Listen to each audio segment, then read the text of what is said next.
어제가 설날이었죠. 설날은 한 해를 시작하는 잔칫날입니다. 그렇죠? 한 해를 시작하는 잔칫날. 설명절이니까 옆에 분들하고 인사 한번 나눠보겠습니다. 새해 복 많이 받으세요. 네, 이 아침에 함께 예배하는 모든 성도들께 하나님의 은총이 가득하시길 빕니다. 설 명절이 되면 흩어져서 살아가던 많은 가족들이 함께 모이게 되죠. 명절에는 참 많은 사람들을 만나게 되는데 그 많은 만남 가운데서도 가장 반가운 만남은 제가 보기에 할머니, 할아버지들과 손주들의 만남인 것 같습니다. 맞나요? 예. 그런데 물론 만날 때보다도 헤어질 때가 더 반갑다고 하시는 분들도 계시긴 하더라고요. 그런데 어쨌든 제가 쭉 보는 중에서는 손주들과 할머니, 할아버지들이 만날 때 얼굴에서 가장 큰 웃음이 피어나고 큰 기쁨이 되는 것 같습니다. 저는 안타깝게도 친가나 외가 어느 쪽에서도 할머니, 할아버지를 뵙지를 못했습니다. 친가, 외가, 할머니, 할아버지들이 모두 너무 일찍 돌아가셔서 저희 부모님이 거의 고아 비슷하게 자라셨기 때문에 저희 형제들은 한 사람도 할머니, 할아버지의 사랑을 받아보지를 못했습니다. 그러나 요즘 아이들은 거의 대부분 할머니, 할아버지의 사랑을 듬뿍 경험하면서 자라납니다. 심지어는 할머니, 할아버지뿐만 아니라 증조부, 증조모까지도 경험하는 아이들도 참 많습니다. 몇 년 전에 작고하신 저희 어머니도 증손주를 9명이나 보고 돌아가셨습니다. 100세까지 사셨다면 아마도 고조 할머니 소리까지도 들으실 수 있었을 것 같습니다. 이 자리에 계신 어른들 중에서 증조부나 증조모의 얼굴을 보신 분들은 아마 거의 없을 것입니다. 그런데 요즘 아이들은 증조부, 증조모를 이렇게 얼굴을 마주 대하고 증조부, 증조모의 사랑도 받아보고 그런 경험을 갖는 아이들이 참 많이 있습니다. 그러니까 요즘 아이들 앞에서 우리가 너희들이 이런 걸 알아? 하고 함부로 주름 잡고 그러시면 안 됩니다. 왜냐하면 아이들이 할아버지에게 이렇게 핀잔을 줄 수도 있습니다.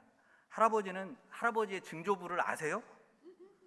증조부 얼굴도 본 적이 없다면 말을 하지 마세요 하고 아이들이 핀잔을 줄 수도 있어요. 그렇지 않습니까? 명절에 3대를 넘어서 4대가 함께 모이고 심지어 어떤 가정에서는 5대가 함께 모이기도 하는 이런 일은 아마도 역사 이래 없었던 일이 아닐까 싶습니다. 그만큼 우리 사회는 한 가정 안에서도 다양한 세대들이 함께 살아가는 사회가 되어 있습니다. 우리 사회는 이런 세대적인 다양성이 굉장히 깊어져 있고요. 세대적인 다양성 말고도 여러 가지 이유들로 다양성이 크게 늘어나 있는 상황입니다. 교통과 통신의 발달로 인해서 전 세계가 하나의 마을과 같이 가까워지다 보니까 우리는 다양한 인종과 문화권의 사람들을 쉽게 경험하게 되었습니다. 게다가 우리 한국이 경제적으로 좀 부유한 사회가 되다 보니까 세계의 많은 사람들이 일자리를 찾아서 혹은 결혼을 통해서 해외로부터 이주해 들어옴으로써 우리 사회의 구성원 자체가 인종적으로나 문화적으로나 상당히 다양해져 있습니다. 이념적으로도 꽤 많은 다양성이 생겨나 있고 또 그동안 억눌려 있었던 소수자들이 각자의 목소리를 조금씩 더 내기 시작하면서 우리 사회의 다양성이 점점 더 깊어져 있기도 합니다. 역사 속에서 보면 이런 다양성은 사회를 크게 발전시키는 창조성을 만들어낸 적도 있고 때로는 사회적인 갈등과 분열의 원인이 되기도 하였습니다. 예를 들어서 고대의 초강대국이었던 로마나 또 현대의 초강대국인 미국 이런 나라들은 굉장히 다양한 민족들, 다양한 문화들이 그 안에 함께 녹아들어서 만들어진 나라였습니다. 이런 나라들은 그 다양성을 기반으로 하여서 초강대국으로 발전을 하고 번영을 구가한 것이죠. 반면에 현대의 아프리카에서 나타나는 인종적이고 종교적인 다양성은 각 나라들을 끊임없는 갈등과 분열과 내전으로 몰아가는 원인이 되고 있기도 합니다. 오늘은 이렇게 다양성이 크게 증가한 우리 사회의 상황에서 우리 그리스도인들이 어떤 태도로 살아가는 것이 바람직하겠는가 하는 점에 관해서 말씀을 좀 나누고자 합니다. 오늘 신약 본문에서 예수님은 한 가지 비유를 말씀하시죠. 그 내용을 풀어보면 이렇습니다. 아이들이 모여서 놀이를 합니다. 한쪽 아이들이 결혼식 놀이를 하자면서 다른 아이들에게 말합니다. 우리가 결혼식 잔치 음악을 연주할 테니 너희들은 그쪽에 서서 그 음악에 맞추어 춤을 추어 보아라. 그러나 춤을 추라는 소리를 들은 그 아이들은 춤을 추지 않습니다. 역할을 좀 바꿨으면 싶은 생각이 있었겠죠. 혹은 다른 놀이를 하고 싶었을 수도 있고. 그러자 음악을 연주하던 아이들이 멈추고 너희들 그것이 마음에 들지 않는다면 그럼 우리 장례식 놀이를 한번 해보자 하면서 곡소리를 냅니다. 그러면서 다른 편 아이들에게 그 곡소리에 맞추어 가슴을 치며 우는 신용을 내기를 바라지만 그 다른 편 아이들은 여전히 시큰둥합니다. 그러자 음악을 연주하고 또 곡소리를 내고 하던 아이들이 다른 편 아이들에게 우리가 피리를 불면 너희는 춤을 추고 우리가 곡소리를 내면 너희는 그에 맞추어 울어야 할 것이 아니냐 하면서 타박을 합니다. 예수님께서 말씀하신 이 비유는 그런 아이들의 놀이를 들어서 그 시대 유대인들의 태도를 비판하는 것이었습니다. 피리 불고 애곡하고 하는 아이들을 그 세대의 유대인들로 볼 수 있는데, 그렇게 본다면 이 유대인들은 자신들이 원하는 대로만 맞추라고 예수님에게도 그리고 세례자 요한에게도 또 다른 사람들에게도 자꾸 자신들에게만 맞추라고 떼를 쓰고 있다, 이런 비판이 될 수 있습니다. 또 피리 불고 애곡하는 아이들을 그 시대의 유대인이 아닌 세례자 요한이나 예수님으로 볼 수도 있는데, 그렇게 보면 회개하라고 하는 부름에도 응하지 않고 하나님 나라의 잔치에 참여하라는 부름도 외면한다 하는 그런 책망의 말씀이 될 수도 있습니다. 어느 쪽으로 보든 간에 모두 다 나에게만 맞추라고 요구하고 나에게 못마땅하면 아예 거부해버리는 그 시대 주류 유대인들의 태도를 책망하는 그런 비유의 말씀입니다. 세례자 요한이나 예수님, 그리고 그 당시 주류 유대인들 사이에서 특히 중요했던 쟁점이 됐었던 부분이 있습니다. 그건 뭐냐면 세리들, 창녀들, 나병 환자들, 그 밖에 부정하다고 낙인이 찍혀있는 사람들이 많이 있었는데 그 시대에 그 사람들을 어떻게 볼 것인가 하는 문제였습니다. 세례자 요한은 회개의 세례를 베풀면서 그들에게 회개하라고 말하고, 그리고 회개를 통해서 새로운 삶을 살아갈 길을 그들에게 열어주고자 하였습니다. 그렇게 회개의 세례를 베풀면서 요한 그 스스로는 금욕적인 삶을 살고 있었는데, 그런 세례자 요한을 향해서 당시의 주류 유대인들은 귀신이 들렸다, 즉 제정신이 아니다 하면서 조롱하였던 것입니다. 예수님은 하나님 나라의 도래를 선포하면서 잔치를 벌이고 아예 그 부정하다고 낙인 찍혀있던 사람들과 함께 먹고 마시면서 잔치를 벌이고 교류를 하고 있었습니다. 그런 예수님을 향해서 주류 유대인들은 맨날 그냥 처먹기만 하네 하면서 먹보다 이렇게 별명을 붙였고, 술을 도대체 얼마나 마시는 거야 하면서 술꾼이다 이렇게 별명을 붙이고 욕을 하고 있었던 것입니다. 주류 유대인들은 자신들만 하나님의 백성들이고 자신들의 기준에 미달되는 이들은 하나님 백성의 자격이 없다고 보고 있었던 것이고, 반대로 세례자 요한과 예수님은 하나님께서는 그 불쌍한 이들도 모두 당신의 백성으로 받아들이기를 원하신다 이렇게 보고 있었던 것입니다. 주류 유대인들의 관점은 하나님 백성의 다양성보다는 단일성을 더 중요하게 여기고 있었던 그런 입장이었습니다. 반면에 예수님은 하나님 백성들은 다양성을 가질 수 있고, 그러므로 그 다양성을 적극적으로 수용하고 그것을 잔치로 승화시켜 나가는 것이 중요하다, 이런 입장을 가지고 있었던 것입니다. 이것이 다양성의 사회를 향해서 열어놓은 예수님의 길이었고 복음의 길이 되었습니다. 그래서 예수님의 길을 계승한 초대교회 역시 유대인들이 아닌 사람들을 교회의 회원으로 받아들였고, 그리고 이방인이라고 불리우던 그 사람들과 함께 밥을 먹고 마시는 공동체의 삶을 살아감으로써 예수님의 이 길을 계승하였습니다.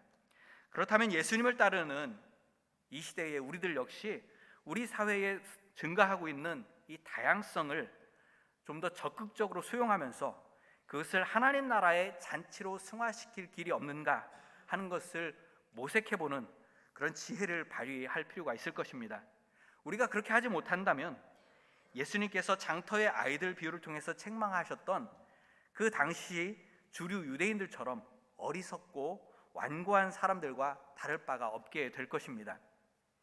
다양성을 적극적으로 수용하고 그것을 잔치로 승화시켜 나간다 하는 것은 사실 그렇게 쉬운 일은 아니고요. 우리가 먼저 준비가 될 필요가 있습니다.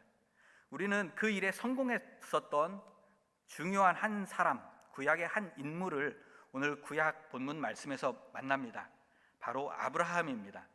우리가 잘 알다시피 아브라함은 갈대아 우르 출신이고 하란이라고 하는 도시를 거쳐서 가나안 땅으로 이주해 들어온 이주민 나그네였습니다. 아브라함이 살던 시대는 청동기 시대입니다. 이 시대는 시족 사회들이 서로 통합을 이루면서 부족 사회를 형성하고 간혹은 그 규모가 커져서 국가 수준의 사회까지도 이루어 가곤 하던 그런 시대였습니다. 그 시절에 자신의 시족과 부족의 울타리를 벗어나서 이주민 나그네로 살아간다고 하는 것은 매우 큰 위험에 자신을 노출시키는 일이었습니다. 아브라함도 그런 위험을 겪다가 자기 목숨을 좀 부지해 보려고 사실상 아내를 팔아먹기까지 했다 하는 이야기가 창세기에 2번이나 나오기도 합니다. 그렇게 이주민 나그네로 떠돌던 아브라함이 이제 삶의 말년에 이르러서는 그곳 원주민인 햇사람들에게 존경받는 어른이 되어 있었다 하는 것을 오늘 본문 이야기가 전해줍니다. 그 내용을 보면 이렇습니다. 아브라함의 아내 사라가 죽었습니다. 아브라함은 이웃인 햇사람들에게로 가서 사라의 묘자리를 구합니다. 그때 햇사람들은 아브라함에게 이렇게 대답하죠. 어른께서는 하나님이 우리 가운데 세우신 지도자이십니다. 우리의 묘지 가운데서 가장 좋은 곳을 골라서 고인을 모시기 바랍니다. 그러자 아브라함은 그들에게 감사의 큰 절을 하고 소할의 아들 에브론의 반머리에 있는 막벨라 굴을 살 수 있도록 해달라고 부탁합니다. 아브라함의 말을 들은 에브론은 어른과 저 사이에 무슨 거래를 하겠습니까? 하고 말하면서 아브라함이 원하는 그 밭을 아예 통째로 주겠다고 말합니다. 그러나 아브라함은 극구 그 밭의 값을 정상적으로 다 치르고서야 그 밭을 사고 그곳에 죽은 아내를 장사 지냅니다. 어른은 하나님이 우리 가운데 세우신 지도자이십니다 하면서 흔쾌히 타양 사람에게 땅을 내어주는 햇사람들의 모습에서 우리는 아브라함이 얼마나 존경스러운 어른으로 그 이웃 이방인들에게 인정받고 있었는가 하는 것을 확인을 할 수가 있습니다. 우리가 잘 아는 대로 하나님께서는 아브라함을 부르시면서 너는 복의 근원이 될 것이다. 모든 민족들이 너로 인하여 복을 받게 될 것이다 하고 말씀하셨습니다. 이 말은 복의 씨앗이 되고 모든 사람들로 하여금 복을 받게 하는 사람이 되라고 하나님께서 아브라함을 부르셨다는 말입니다.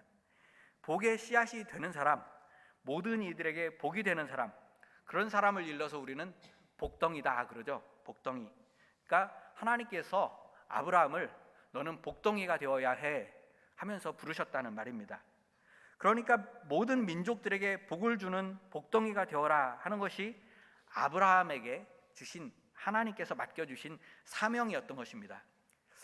그렇게 처음 부름 받았을 때 그의 이름이 무엇이었느냐면 아브람이었습니다. 아브람.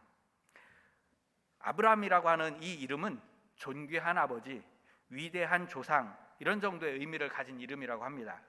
그런데 창세기 17장에 가면 하나님께서 그의 이름을 아브람이 아닌 아브라함이라고 바꿔주십니다. 아브라함.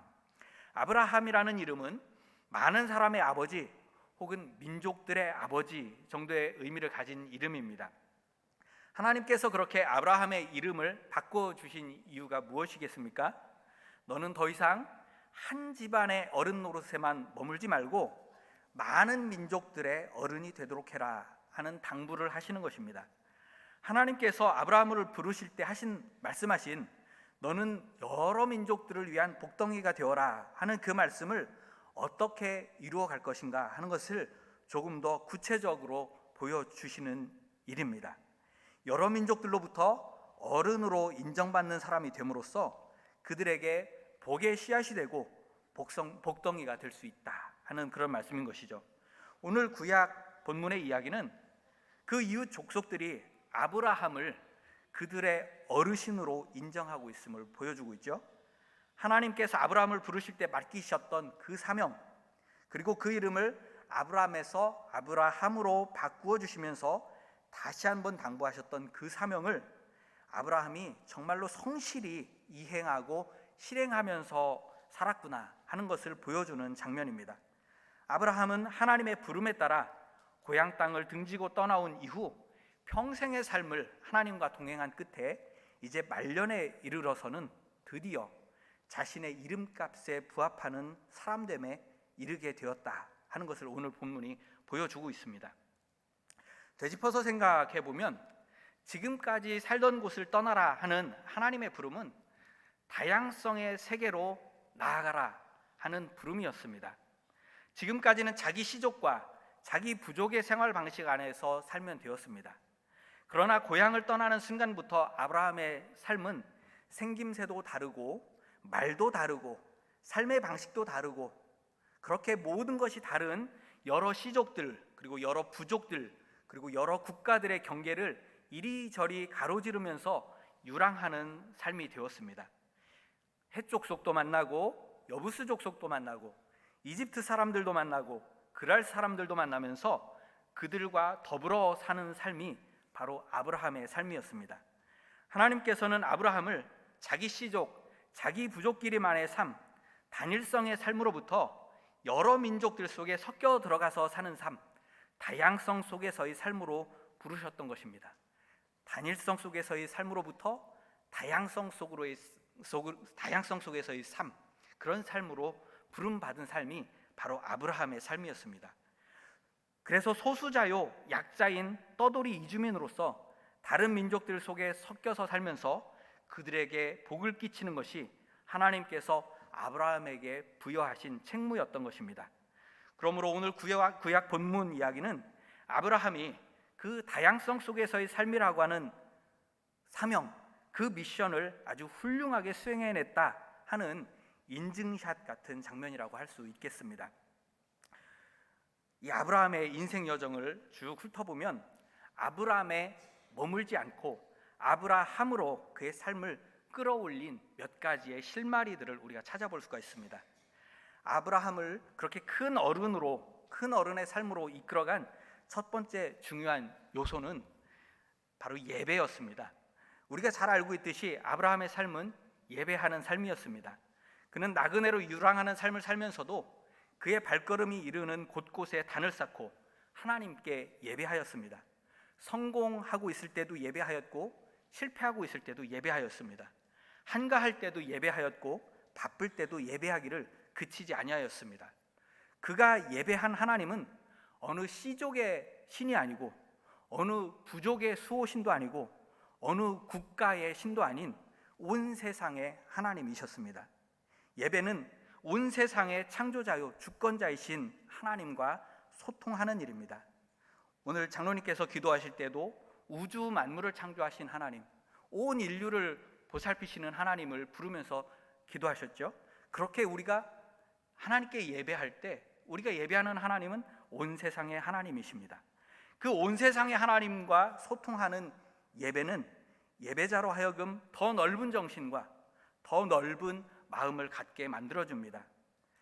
초대교회 사람들도 그 당시 사회 상황에서 보면 아주 볼품없는 사람들이 대부분이었지만 그들이 예수 그리스도를 통해서 하나님을 만나고 나니까 하나님을 예배하는 삶을 살기 시작하니까 우주를 논하고 역사를 걱정하는 그런 사람들로 변모되었었던 것을 많은 기록들이 보여주고 있습니다. 하나님을 예배하는 삶을 통해 아브라함은 어느 시족이나 부족 혹은 국가의 울타리에 갇히지 않고 온 세상을 조감해 볼 줄 아는 눈을 갖게 된 것입니다. 그런 눈, 그런 포부를 가지고 살아갔기에 아브라함은 이방인들로부터도 존경받는 어르신으로 인정을 받는 그런 삶에 도달할 수 있었던 것입니다. 아브라함으로 하여금 여러 민족들 사이에서 존경받는 삶을 이루도록 한 두 번째 요소는 더불어 사는 삶이라고 볼 수 있습니다. 아브라함의 인생을 쭉 훑어보면 그는 끊임없이 더불어 사는 삶을 추구했던 것을 알 수 있습니다.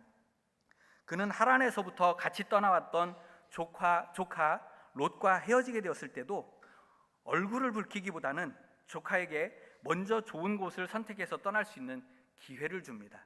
헤어지는 마당에 있어서도 끝까지 그 관계를 끊지 않으려고 하는 노력이었다고 볼 수 있겠죠. 조카 롯과 헤어지고 나서도 그 롯이 살고 있는 소돔과 고모라를 위해서 기도하는 아브라함의 모습을 우리는 창세기에서 만납니다. 또 롯을 비롯한 소돔과 고모라 사람들이 적에게 기습을 당하고 포로로 잡혀갔을 때는 아무런 대가 없이 쫓아가서 도와주기도 하였습니다. 한때 그랄이라고 하는 땅의 왕이었던 아비멜렉에게 자신의 아내 사레를 빼앗긴 적도 있었습니다. 그런데 어느 날 그 아비멜렉이 찾아와서 화친을 청하자 아브라함은 과거의 원한에 얽매이지 않고 선뜻 그 화친에 응합니다.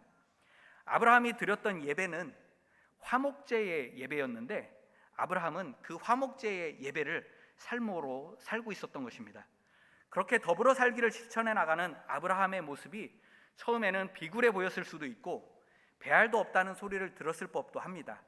그러나 결국에는 모든 이들과 화목을 이루며 더불어 살기를 원하는 아브라함의 진정성이 인정을 받게 되었고 그 결과 이방 민족들에게서도 어르신이라고 인정받는 데까지 이를 수가 있었던 것입니다. 아브라함의 삶에서 존경을 자아내는 또 하나의 요소를 찾아본다면 그것은 갑질의 달콤함을 거부했다 하는 점입니다. 앞서 이야기되었던 조카 롯과 헤어질 때 숙부로서의 우선권을 주장할 수도 있었지만 롯에게 우선권을 양보합니다. 숙부라고 하는 집안 어른으로서 갖는 갑의 지위를 행사하지 않은 것입니다. 소돔과 고모라를 침략했던 적군을 격퇴하고 포로와 전리품들을 찾아왔을 때도 아브라함은 그 포로와 전리품들에 대한 소유권을 주장할 수도 있었지만 조금도 그것에 욕심내지 않고 아무런 조건 없이 포로들과 전리품들을 다 돌려줍니다. 아브라함은 또한 나그네들이 지나갈 때 그 나그네들이 먼저 아쉬운 소리를 하면서 도움을 구할 때까지 기다리지 않고 먼저 쫓아가서 나그네들을 청하여 대접하였습니다. 누가 갑이고 누가 을인지 분간할 수 없을 정도로 오히려 집 주인인 자신이 을의 자리를 자청하기까지 한 것입니다. 그리고 오늘 본문에서도 아브라함은 햇사람들이 자신에게 존경을 표하면서 얼마든지 원하는 묘지를 선택해서 사용하라고 했을 때에 그들의 호의를 당연한 것으로 여기지 않고 큰 절로 그들에게 감사를 표하고 있습니다. 에브론이 자신의 밭을 드리겠다고 흔쾌히 말할 때도 아브라함은 그것을 결코 거저로 받지 않습니다. 햇사람들이 아브라함에게 보이는 그 존경과 우러름의 태도는 그동안 아브라함이 공동체를 위해서 기여하고 헌신하고 어른다운 모습을 보여온 결과일 것입니다. 그런데 아브라함은 그런 존경과 우러름을 마땅히 받아야 할 것으로 여기지 않고 있는 것입니다. 예배를 통해서 온 세상의 주인이신 하나님과 소통하고 끊임없이 화목을 이루며 더불어 살기를 힘쓰고 충분히 누릴 수도 있었던 갑질의 달콤함을 거부하는 삶, 그것이 복의 근원이 되라고 부름받은 아브라함의 삶이었습니다. 그것이 아브라함으로 하여금 한 씨족의 어른을 넘어서 여러 민족들의 존경받는 어른이 되고 여러 민족들을 위한 복의 씨앗, 복덩이가 되게 해주었던 것입니다. 그리고 그런 아브라함의 삶은 그 자체로 여러 민족들 사이에 화목을 이루고 하나님과 세상 사이에 화목을 이루는 화목제의 삶이 되었고 잔치의 삶이 되었습니다. 사랑하는 성도 여러분, 서두에 말씀드렸다시피 우리는 이제 다양성이 매우 크게 증가된 사회 속에서 살게 되었습니다. 세대적인 다양성, 인종적인 다양성, 문화적인 다양성, 지향하는 가치에 따른 다양성, 앞으로도 그 정도는 점점 더 심해질 것입니다. 이 다양성은 싸움의 씨앗, 분열의 씨앗이 될 수도 있고 잔치의 시작이 될 수도 있습니다. 우리의 가정도, 교회도, 사회도 이 문제에 지혜롭게 대처하지 못하면 이 다양성은 분열과 갈등과 증오의 씨앗으로 작용할 수 있습니다. 그러나 예수님께서 보여주셨듯이 다양한 사람들이 모여 하나님 안에서 하나됨을 이룰 때 그곳에 하나님 나라의 잔치가 벌어집니다. 그렇게만 된다면 다양성은 커다란 축복의 기회가 됩니다. 우리 사회 안에 형성된 다양성이 싸움의 씨앗이 아닌 잔치의 시작이 되도록 하는 것이 바로 예수님의 길이고 복음의 길이고 예수의 뒤를 따르는 우리들에게 맡겨진 사명입니다. 아브라함이 보여주는 것처럼 우리가 온 세상에 하나님과 소통하는 그런 예배하는 삶, 그리고 끊임없이 화목을 이루며 더불어 살기를 힘쓰는 삶, 그리고 갑질의 달콤함을 포기하고 또 거부하는 삶을 실천해 나갈 때 우리는 우리 앞에 도래한 다양성을 하나님 나라의 잔치로 승화시키는 잔치를 만들어내는 사람들이 될 것입니다. 다양성을 잔치로 만들어내는 복의 근원들로 살아가시기를 주님의 이름으로 축원드립니다. 주님, 복의 근원이 되라고 부름받은 주의 자녀답게 다양성의 기회를 잔치거리로 만들어내는 삶을 살도록 인도하여 주시옵소서. 예수님 이름으로 기도합니다.